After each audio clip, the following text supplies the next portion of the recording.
Hello friends, I am B. Singh, Chairman and Managing Director, Next IAS and Medigi Group. In Toppers Top of UPSC Forest Services Examination 2018, we have the top rankers with us today, Mr. Srikanth Khandekar. He is BTech in Agriculture Engineering from CAET Ratnagiri, Maharashtra. He qualified GATE 2016 examination also with All India rank 12 in Agriculture Engineering, and he cleared Indian Forest Services examination 2018 with All India rank 33. His optionals in Forest Services are Forestry and Agricultural Engineering, and his father is farmer. Important ये है कि he belongs to a small place, और छोटी सी जगह से आकर के एक फार्मिंग बैकग्राउंड से आकर के यहाँ पर प्रिपरेशन की, और जब इनको दिल्ली आना था उस समय इन्होंने अपनी 3 एकड़ जमीन को बेच करके यहाँ आए. This is the kind of the commitment and his approach toward the UPSC. And I would also like to tell he is appearing in Civil Services examination interview also for 2018. The second candidate with me is Mr. Rahul Meena. He did BTech from IIT Delhi in Mechanical Engineering. He cleared Forest Services examination 2018 with rank 82, and he was also selected for Engineering Services examination with All India rank 155, and presently he is working in Central Water Commission. एक important बात इनके बारे में बताना चाहूँ कि ये भरतपुर राजस्थान से आते हैं, और जब इनका मेंस का एग्जाम चल रहा था उसी समय इनकी लेग फ्रैक्चर हो गई एक एक्सीडेंट में.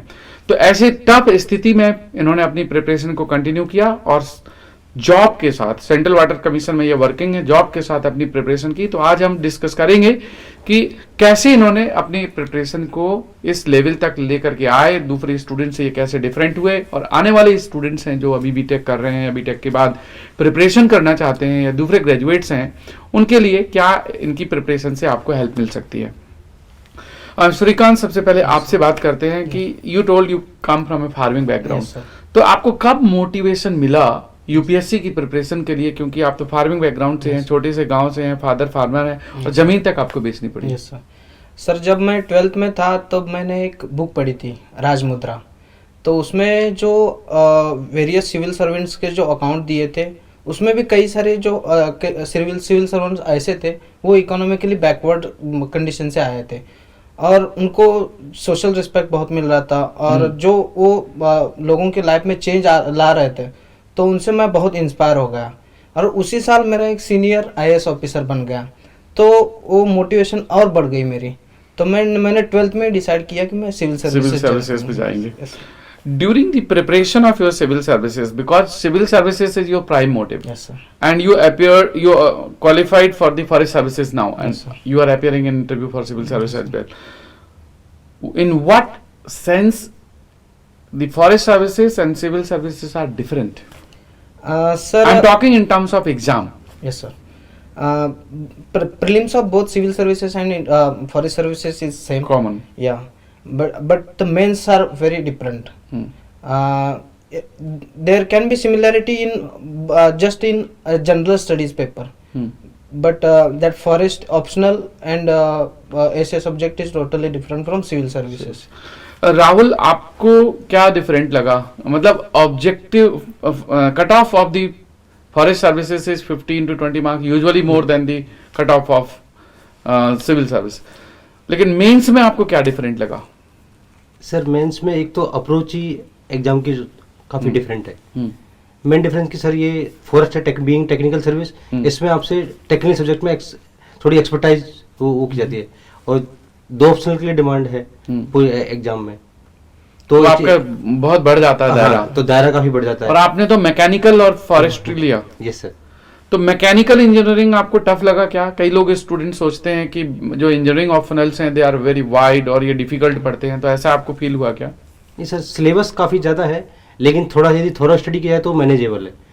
प्लस फॉरेस्ट के जो सिलेबस है थोड़ा सा एडिशनल पार्ट है, जैसे मेंस में थोड़ा सिलेबस में डिफरेंस है. तो जब आपने मेडीजी में कोचिंग की थी मैकेनिकल इंजीनियरिंग की, और उसी प्रिपरेशन को आपने कंटिन्यू बढ़ाया सिविल सर्विसेज के लिए, तो आपको क्या कुछ डिफरेंट चीजें भी पढ़नी पड़ी या उसी को आपने एनरिच किया? सर कुछ पार्ट थोड़ा सा एनरिच करना पड़ा मुझे. कुछ पावर प्लांट में कुछ टॉपिक्स थे वो एडिशनल टॉपिक ऐड करने पड़े, प्लस थर्मोडायनेमिक्स में भी कुछ ऐड करना पड़ा था मुझे. तो आप क्या रिकमेंड करते हैं इंजीनियर्स के लिए कि उनको ऑप्शनल अपना रखना चाहिए या दूसरा ऑप्शनल लेना चाहिए? सर मुझे तो लगता है कि उनको इंजीनियरिंग ऑप्शन ही लेना चाहिए, क्योंकि एक तो मैनेजेबल है प्लस हाई स्कोरिंग है। हाँ, ऑब्जेक्टिविटी है कम से हाँ कम सर, सब्जेक्ट। और काफ़ी कंटिन्यूटी रह जाती है उनकी परफॉर्मेंस में यदि। श्रीकांत, आपके केस में मैंने एक चीज देखी कि आपने सिविल सर्विसेज में political science Yes, choose sir. किया, Yes. और obviously political science is not in the forest services, इसलिए आपने एग्रीकल्चर इंजीनियरिंग और फॉरेस्ट्री को Yes, रखा। 3 ऑप्शनल्स आपने तैयार किए और Yes, sir. 3 ऑप्शनल्स में आपने 1-1.5 महीने के अंतराल में आपने Yes, मेंस sir. लिखे। Yes, sir. तो आपको क्या कितनी डिफिकल्टी फील हुई? सर फॉरेस्ट एग्रीकल्चर इंजीनियरिंग तो मेरा बैकग्राउंड था, इसलिए, लेकिन 2 साल हुए मेरा ग्रेजुएशन होके, फिर थोड़ा सा भूल गया था मैं, बस रिवाइज करने की ज़रूरत थी। फॉरेस्ट्री टोटली डिफरेंट था सर, और टोटली बहुत टेक्निकल सब्जेक्ट था, तो पहले कुछ मुझे उसके बारे में कुछ पता नहीं था। फिर मैंने फॉरेस्ट्री मणिकंदन सर की बुक पढ़ने स्टार्ट की, तो जैसे जैसे वो मैंने स्टार्ट की, फिर थोड़ा सा बल्कि लगने लगा वो बुक। फिर मैंने मेरे एक सीनियर ने मुझे रिकमेंड किया कि ऋषभ गुप्ता सर के एक नोट्स है, उन्होंने बहुत अच्छी तरह Concise से कर दिया। कंसाइज करके लिखा है, तो मैंने वो भी बुक पढ़ने स्टार्ट किया, और वो ट्री डायग्राम की वजह से वो काफ़ी अच्छे से याद रहा सर। तो ट्री डायग्राम की वजह से कम टाइम में मेरा ज़्यादा सिलेबस कवर हो गया था। लेकिन मैंने देखा है कि ज्यादातर जो फॉरेस्ट्री के स्टूडेंट्स हैं नॉर्मली वो मणिकंदन सर की बुक पढ़ते हैं। Yes sir. और जैसे एक तरह से ये तो बाइबल हो गया है फॉरेस्ट्री के लिए। हम प्रीलिम्स के बाद जब आपका मेंस एग्जाम आने वाला था, तो पहले सिविल सर्विसेज का मेंस था, यस सर।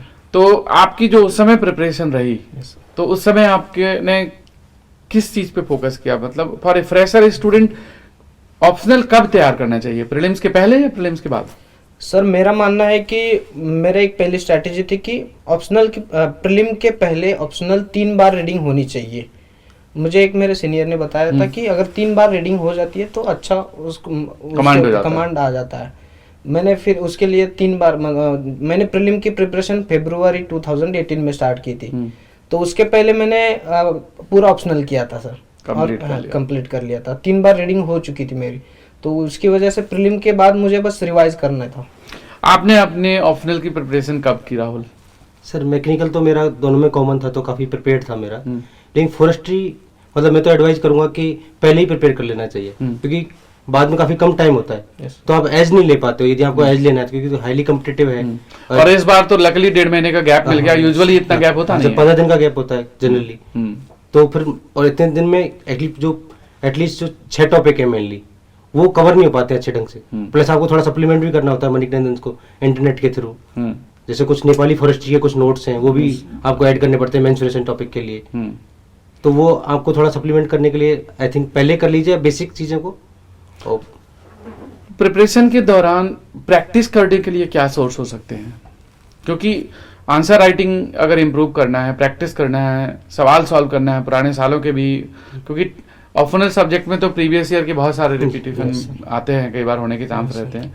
तो आपने कितनी प्रैक्टिस की राहुल अपने मैकेनिकल इंजीनियरिंग में? सर मैंने काफ़ी मतलब पिछले 5 साल के तो मैंने रिलीजियसली सॉल्व किए थे पूरे फॉरेस्ट के, और उनके सॉल्यूशन बनाए थे पूरा एकदम खुद की लैंग्वेज में। उसके बाद फिर उनको बार बार रिवाइज भी किया था कि कहीं मिस्टेक तो नहीं हो रही है, या कि हर बार में कहीं मिस तो नहीं कर रहा हूँ पॉइंट। और खासकर जो थ्योरेटिकल क्वेश्चन है उसमें टू द पॉइंट आंसर थोड़ा मतलब जब आपने नेक्स्ट आईएएस में भी एडवांस कोर्स ज्वाइन किया तो आपको उससे कितनी हेल्प मिली? सर उससे मतलब जो खासकर जो थ्योरेटिकल क्वेश्चन थे प्लस जो वैरायटी ऑफ क्वेश्चन था, जो मेरा कवरेज था वो काफ़ी बढ़ गया, क्योंकि सिविल्स का प्लस ईएस का जो एक साथ जो सवाल कराते हैं उससे काफ़ी एक दायरा बढ़ जाता है सवाल का, तो आपको वैरायटी मिल जाती है। और टेस्ट सीरीज का कितना आपका यूज रहा? सर टेस्ट सीरीज से मेन एडवांटेज तो टाइम मैनेजमेंट का रहा, इससे आपको मतलब एक फ्रेमवर्क मिल जाता है। श्रीकांत, रूरल एरिया से आने वाले स्टूडेंट्स के लिए सबसे बड़ा चैलेंज होता है कि दिल्ली में रहना, खाना और बहुत सारे एक्सपेंसेस होते हैं, तो इतने 1-1.5 साल के दौरान आपको ये सब प्रॉब्लम्स भी आई होंगी। तो स्टूडेंट्स को कुछ आप अपनी चीजें शेयर करना चाहते हो कि कैसे इन प्रॉब्लम से ओवरकम कर सकते हैं? हाँ ये सर, जैसे आपने पहले ही बताया कि यूपीएससी प्रिपरेशन स्टार्ट करने के पहले मेरे पिताजी ने 3 एकड़ खेती बेची थी, तो वो एक मोटिवेटिंग फैक्टर था मेरे लिए कि किसी भी हालत में मुझे करना है। और मैं सब जो कैंडिडेट प्रिपेयर कर रहे हैं उनको बताना चाहूँगा कि फाइनेंशियली अगर सिचुएशन हमारी क्रिटिकल है तो फिर भी सॉल्यूशन निकल आता है। ऐसे बहुत सारे हेल्पिंग हैंड आगे आ जाते हैं, लेकिन पार्ट टाइम कर सकते हैं। पार्ट टाइम कर सकते हैं, या फिर बहुत सारे ऐसे लोग होते हैं कि आपके रिलेटिव में, फ्रेंड सर्कल में कुछ ना कुछ आपके लिए हेल्पिंग हैंड आ जाते हैं। डिटर्मिनेशन होना चाहिए, डिटर्मिनेशन होना चाहिए बस। मेंस एग्जाम में एक बड़ा चैलेंज होता है कि क्यूकैब में एक फिक्स्ड स्पेस है आंसर लिखने के लिए, और कई बार हमारे पास नॉलेज बहुत ज़्यादा होती है लेकिन समय और स्पेस बड़ा लिमिटेड है, तो उस कम टाइम में अच्छा आंसर कैसे लिख सकते हैं? सर सेम प्रॉब्लम जो आपने बताया था मुझे भी हुआ था इनिशियल में, क्योंकि किसी चीज़ का आंसर पता है तो हम इमोशनल होके वो बहुत सारा लिखने की ट्राई करते हैं, फिर उसकी वजह से बाकी वाला पेपर रह जाता है। तो उसके लिए आंसर राइटिंग बहुत इंपॉर्टेंट है।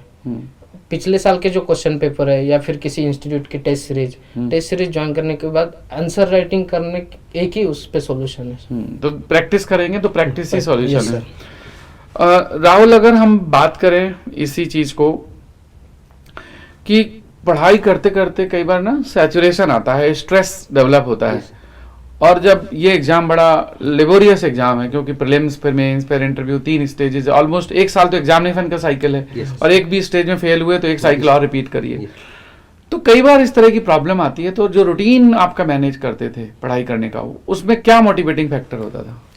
सर मेरे लिए मेन मोटिवेटिंग फैक्टर तो ये होता था कि मतलब मुझे कुछ करना है, तो उसके लिए मैं हमेशा सेल्फ डिटरमिनेशन अपने वो मतलब सेल्फ कुछ चीज़, मान लो मेरा कुछ करेक्शन की रिक्वायरमेंट है तो उसको मैं फोकस करता था कहीं मैं गलती तो नहीं कर रहा हूँ, क्या कर रहा हूँ, प्लस मेरा मैं देखता था कि मतलब कितनी प्रोग्रेस है, मैंने कितना हार्ड, मतलब मेरे पास टाइम अवेलेबल है तो उसको पूरा प्रोडक्टिवली यूटिलाइज करना है। तो उसके लिए मैंने मेडिटेशन क्लास भी ज्वाइन कर रखी थी, प्लस सूर्य नमस्कार वगैरह भी मैंने मतलब प्रैक्टिस किया है इस दौरान। तो आपने योगा भी किया है, मेडिटेशन भी किया, तो उससे सर एक फिजिकल एंड मेंटल स्टेबिलिटी आपकी रही। Yes sir. मेंटली अगर आप स्टेबल हैं तो आप अपनी एफिशिएंसी बढ़ा सकते हैं, और yoga can be one of the options, meditation can be option, right. हम बात करते हैं इंटरव्यू स्टेज की। UPSC interview is very critical, और फाइनली जब आप इंटरव्यू देने जाते हो तो कहीं ना कहीं बैक ऑफ द माइंड होता है कि अगर ये अभी नहीं तो कभी नहीं। इंटरव्यू की प्रिपरेशन आपने कैसे की, और फिर आपने यूपीएससी में जब इंटरव्यू आप दे रहे थे तो उस प्रिपरेशन का क्या आपको यूज मिला? सर सिविल्स के बाद मैंने जब रिजल्ट के बाद जब मैंने इंटरव्यू की प्रिपरेशन स्टार्ट की थी तो इनिशियली मुझे समझ में नहीं आ रहा था कि कैसे करनी है और क्या करनी है। तो फिर मैंने नेक्स्ट आईएएस में इंटरव्यू गाइडेंस प्रोग्राम ज्वाइन किया। मेरे सीनियर ने सजेस्ट किया कि one of the best interview guidance programme is in Next IAS. So वहाँ पे उन्होंने ऐसे सेशन होता है कि डैप कैसे प्रिपेयर करना चाहिए, क्वेश्चनरी कैसी बनानी चाहिए, और next IAS interview guidance programme में हर स्टेट के जो प्रोबेबल क्वेश्चन आ सकते हैं उनके भी लेक्चर हुए थे। तो फिर मैंने एक क्वेश्चनरी तैयार की थी, तो उस क्वेश्चनरी के हिसाब से मैंने खुद के आंसर बनाए थे, क्योंकि सेशन में उन्होंने प्रोबेबल आंसर का अप्रोच कैसा होना चाहिए ये भी बताया था, तो वो मुझे काफ़ी हेल्पफुल रहा। फिर मॉक इंटरव्यू जब मैंने दिया नेक्स्ट आईएएस में, पहला मॉक इंटरव्यू मैंने वहाँ पे दिया, तो पहले मॉक इंटरव्यू में तो काफ़ी सारी चीज़ें उन्होंने मतलब सजेस्ट की थी कि ये ओवरकम कर सकता है, लेकिन उन्होंने मेरा इंटरव्यू उतना अच्छा नहीं किया था, फिर भी उन्होंने मुझे इतना मोटिवेट किया कि मेरे पास बस 10-15 दिन थे, तो उन्होंने ऐसी डायरेक्शन दे दी कि 10-15 दिन में आप बहुत अच्छे तरह से कर सकते हैं।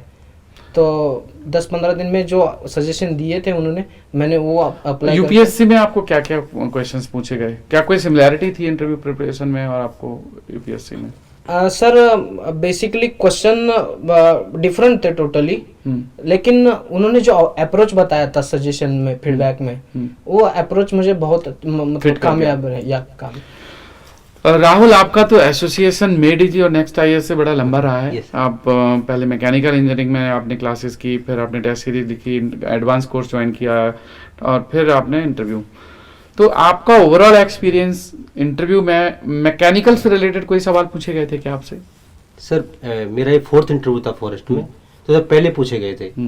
जैसे एक रिवर्सिबल टरबाइन पूछा था पहले मेरे से कि what is reversible turbine, what is pump storage system of hydro electric power plants, as well as की जैसे एंट्रोपी क्या होती है, एंट्रोपी और सस्टेनेबल जो डेवलपमेंट है ये कैसे रिलेटेड है, तो ये सवाल पूछे गए थे।